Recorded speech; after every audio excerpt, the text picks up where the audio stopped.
Morning student, class 11 physics class में आप सभी बच्चों का स्वागत है। आज का टॉपिक है हमारा एक विमीय गति, है ना। एक विमीय गति क्या होता है उसके बारे में आज हम लोग डिस्कशन करेंगे। तो हमारा एक विमीय गति क्या होता है, जब कोई वस्तु है ना कोई सीधे रेखा पे चलती है तो उस गति को हम लोग एक विमीय गति कहते हैं।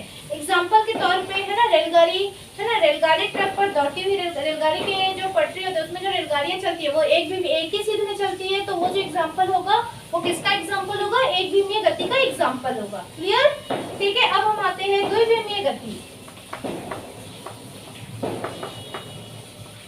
द्विविमीय गति, द्विविमीय गति क्या होता है, जब कोई वस्तु किसी समतल पर गति करती है, ठीक है, तथा उसका पार्श्व गति की अपेक्षा नहीं करती तो उस गति को हम लोग द्विविमीय गति करते हैं। मतलब वो क्या है, जब कोई वस्तु समतल मतलब कोई चीज समान चीज है ना समतल पे रहती है, समतल में कोई चीज का गति करना वो होता है द्विविमीय गति। तो इसका एग्जांपल जैसे आप कीड़ा चलना है ना, जमीन पर कीड़े चलते हुए गति को हम लोग क्या बोलेंगे, द्विविमीय गति। नदी पर नाव को चलना वो भी द्विविमीय गति का एग्जांपल होगा, या वृत्तीय गति जो होगा वो भी द्विविमीय गति का एग्जांपल होगा। ठीक, तो द्विविमीय गति जो समतल पे गति करती है ऐसी गति को हम लोग द्विविमीय गति कहते हैं। ठीक है, अब आते हैं हम इसमें त्रिविमीय गति। क्या है अगला, त्रिविमीय गति। त्रिविमीय गति क्या होता है, वह गति जो आकाश में गति करती हुई नजर आती है वैसे गति को हम लोग त्रिविमीय गति कहते हैं। ठीक है, एग्जांपल के तौर पे उड़ती हुई पतंग है ना, वायुयान, ये सब जो होंगे वो सब क्या हो जाएंगे त्रिविमीय। चिड़िया का उड़ना वो भी क्या हो जाएगा, त्रिविमीय गति के अंदर आएगा। ठीक है, तो ये सब जितने एग्जांपल होंगे वो किसके अंतर्गत आएंगे, त्रिविमीय गति के अंतर्गत आएगा। क्लियर है, त्रिविमीय गति। उसके बाद आते हैं हम लोग औसत चाल। तो ये तीन गति हो गए, एक विमीय गति, द्विविमीय गति, त्रिविमीय गति। अब आते हैं हम लोग औसत चाल। औसत चाल का सूत्र होता है, चाल बराबर होता है कुल दूरी बटे कुल समय। तो हम इसी से ही हम अपना परिभाषा बना सकते हैं औसत चाल का। कैसे, वस्तु द्वारा कुल दूरी है ना, वस्तु द्वारा तय की गई कुल दूरी और कुल समय अंतराल के अनुपात को ही हम औसत चाल कहते हैं। ठीक, फिर से हम रिपीट कर रहे हैं, औसत चाल वस्तु द्वारा तय की गई कुल दूरी, वस्तु द्वारा तय की गई कुल दूरी और कुल समय अंतराल के अनुपात को हम लोग क्या बोलते हैं, औसत चाल। चूंकि ये कुल है, दूरी को हम किससे शो करते हैं, एस से शो करते हैं। दूरी होने के कारण दूरी कितने भी हो सकते हैं, ठीक है। और कुल समय है तो T1, T2, T3 हो जाएगा। तो इसी को हम लोग क्या बोलते हैं, औसत चाल। ठीक, अब आते हैं हम लोग औसत वेग की ओर। तो औसत वेग का भी सूत्र है, क्या होता है, औसत वेग बराबर होता है कुल विस्थापन बटे कुल समय अंतराल। ठीक है, तो विस्थापन को हम लोग शो करते हैं, यहाँ पे कुल विस्थापन है मतलब x2 वेग के लिए x2 माइनस x1 काम करेगा, तो समय अंतराल भी क्या हो जाएगा, T2 माइनस T1। क्लियर, तो अब औसत वेग का सूत्र हो जाएगा दिए गए समय अंतराल में, है ना, दिए गए समय अंतराल है ये, दिए गए समय अंतराल में वस्तु का कुल विस्थापन और कुल समय अंतराल के अनुपात को ही हम क्या बोलते हैं, औसत वेग बोलते हैं। क्लियर, तो हम औसत वेग, औसत चाल, मैंने यहाँ पे डेफिनेशन बोल दिया है, आप अपने नोट्स में डेफिनेशन के साथ इसको उतारेंगे। ठीक, चलिए नेक्स्ट है, हम आते हैं अब हम लोग इसी के आगे दो टॉपिक और है, तत्लक्षणिक चाल और तत्लक्षणिक वेग क्या होता है उसको देख लेते हैं, फिर हम आगे व्यंजक की ओर बढ़ेंगे। ठीक, तत्लक्षणिक चाल।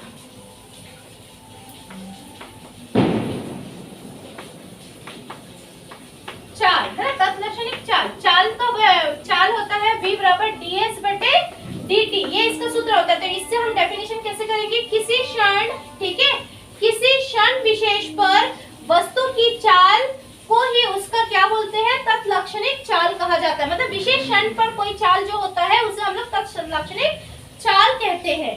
सेम वैसे ही हमारे पास तत्लक्षणिक वेग,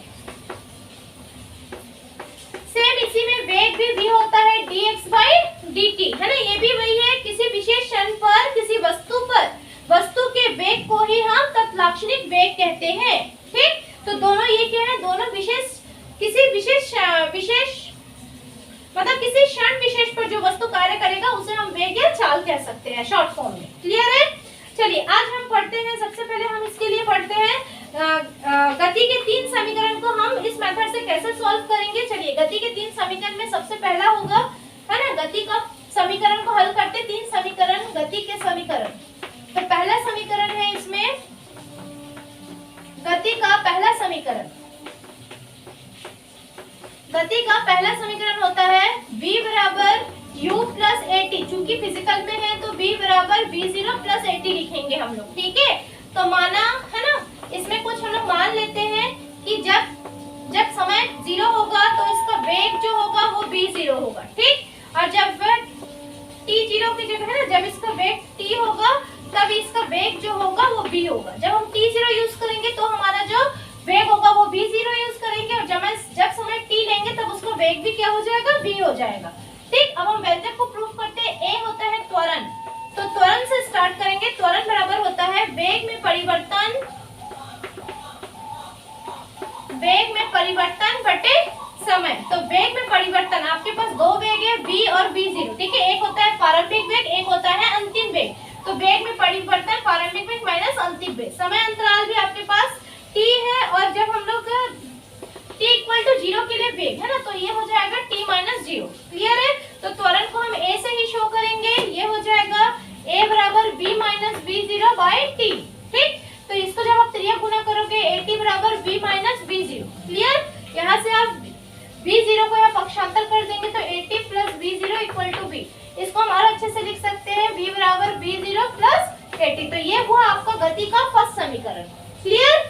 ठीक, अब हम आते हैं इसी का सेकंड, गति का दूसरा समीकरण की ओर बढ़ते हैं। गति का सेकंड समीकरण होता है आपका, गति का दूसरा समीकरण ये हो जाएगा s बराबर ut plus half at square. आप पढ़े हैं, लेकिन फिजिकल में s equal to v0t plus half at square होगा। ठीक, अब इसमें भी हम मानते हैं, माना कि जब समय 0 होगा तो इसका वेग कितना होगा, v0, है ना, तब इसका वेग बदल के v0 हो जाएगा, और समय जब t रहेगा तब इसका वेग हो जाएगा v। क्लियर? अब हम चलते हैं औसत वेग। औसत वेग का अभी हमने आपको डेफिनेशन बताया था। औसत वेग बराबर क्या होता है, हाँ, अभी आपको हमने बताया था औसत वेग बराबर होता है कुल विस्थापन बटे कुल समय अंतराल। तो यहाँ पे विस्थापन बटे समय अंतराल तो नहीं है, है ना, आपके पास 2 ही वेग है, 2 वेग है, तो कुल होता है, मतलब दोनों वेग को आपको जोड़ना है। ठीक है, इसका आप औसत निकालोगे। औसत हम किसी भी चीज का कैसे निकालते हैं, जितनी संख्या रहता है उसको गुना करते हैं। जैसे 2 है तो 2 से डिवाइड करते हैं। ठीक, दोनों का हमने औसत निकाल दिया है, औसत वेग। ठीक, तो औसत वेग निकालने के बाद हम क्या करेंगे, हम जानते हैं कि विस्थापन बराबर क्या होता है, सूत्र में विस्थापन बराबर होता है औसत वेग इनटू समय अंतराल। तो विस्थापन को हम s से शो करेंगे। औसत वेग हमारा क्या है, v plus v0 by 2 into t। ठीक, समीकरण 1 का है, पीछे जो हमने किया था समीकरण 1 से हम यहाँ पे किसका वैल्यू रखेंगे, समीकरण 1 या गति का पहला समीकरण आपका क्या बोलता है, v बराबर v0 प्लस at। उसकी वैल्यू को हमको यहाँ पे रखना है इक्वेशन नंबर 2 में। ठीक है, समीकरण 2 में v का मान रखेंगे, v का मान। तो ये क्या हो जाएगा, s बराबर v0 plus at plus v0 divided by 2 into t समय। क्लियर है?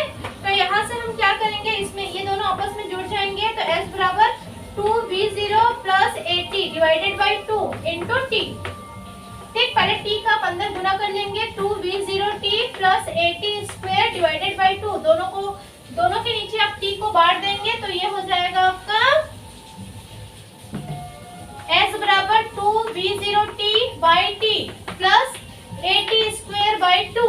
ठीक है, तो ये 2 कट जाएंगे, ये आ जाएगा s बराबर v0t plus at square by 2। Clear? तो आपको जो सूत्र होता है वो होता है s इक्वल टू ut की जगह हमने v0t यूज किया, हाफ at स्क्वायर। तो ये प्रूफ हुआ आपका गति का सेकंड समीकरण। क्लियर? अब हम आते हैं गति का थर्ड समीकरण। तो गति का तीसरा समीकरण क्या बोलता है, v स्क्वायर बराबर u स्क्वायर प्लस 2as, है ना, तो u की जगह हमने v स्क्वायर बराबर v0s प्लस 2as। क्लियर? तो यहाँ से हम चालू करते हैं इसको हल करने के लिए। गति के समीकरण 1 से, है ना, गति का फर्स्ट समीकरण आपका क्या बोलता है, v बराबर v0 प्लस at। ठीक, यहाँ से आप at की वैल्यू निकाल लीजिए।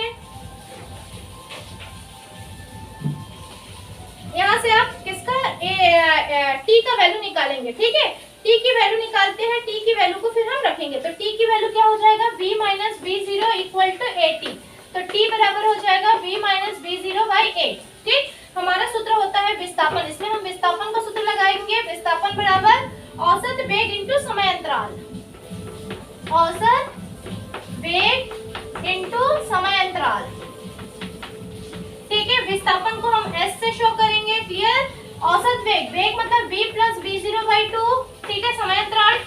क्लियर है, अब हम इससे t की वैल्यू को हम यहाँ पे रखेंगे, तो s बराबर v plus v0 by 2, t की वैल्यू हो जाएगा v minus v0 by a। Clear, अब इसको हम यहाँ पे सूत्र लगा a plus b a minus b। हम जानते हैं a माइनस b और a प्लस b क्या होता है, a square minus b square. तो इसको हम लिख सकते हैं v plus v0 v minus v0 divided by 2a। ठीक,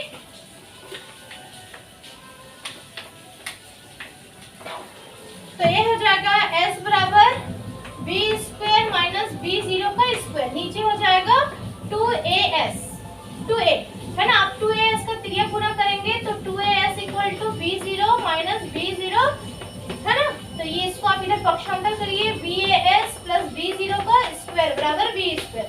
आप इसको अच्छे से लिख सकते हैं, v स्क्वायर बराबर v0 का स्क्वायर प्लस 2as। क्लियर, तो ये हुआ आपका, है ना, एक विमीय गति, द्विविमीय गति, त्रिविमीय गति को कैसे डिफाइन करते हैं, औसत वेग, औसत चाल, तत्लाक्षणिक वेग और गति के 3 समीकरण को हमने आज प्रूव किया। गति के 3 समीकरण को प्रूव करने के लिए आप गति का जो पहला समीकरण है वो दूसरे से कनेक्ट है, दूसरा पहला जो है वो तीसरे से कनेक्ट है ना। तो आप ध्यानपूर्वक अच्छे से इसका नोट्स बनाएंगे, पढ़ लीजिए बुक से। बुक में इसकी गति का और दिया है, तो आपको सिर्फ इसी मेथड को करना है। ठीक है, आप बुक से नोट्स बनाइए। ठीक, नेक्स्ट इसके आगे का हम स्थिति समय ग्राफ, वेग समय ग्राफ के बारे में डिस्कशन करेंगे। तो आज का टॉपिक हमारा यही खत्म।